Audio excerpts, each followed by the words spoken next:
22 mediċina se jkunu qed jorħsu bħala parti minn proċess regolari li jsir bis-semm tal-Ministeru tad-Drittijiet tal-Konsumatur, l-Awtorità tal-Mediċini u l-Importaturi.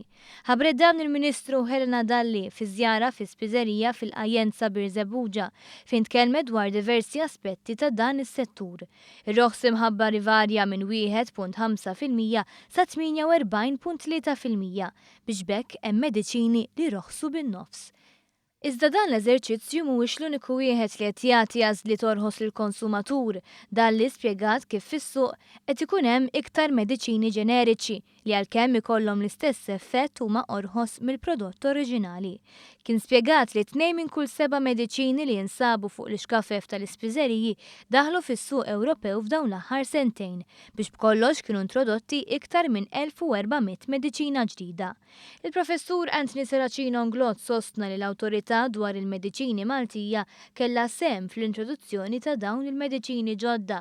Għax f'dawn l-aħħar sentejn l-Awtorità Maltija ntażlet tevalwa l-mediċini qabel jidħlu fis-suq. Dan billi tagħti pariri speċjalizzati fuq mediċini li għadhom fi stadju ta' sperimentazzjoni. Uħud minn dawn l-alternattivi li daħlu fis-suq jiswew sa 87% inqas.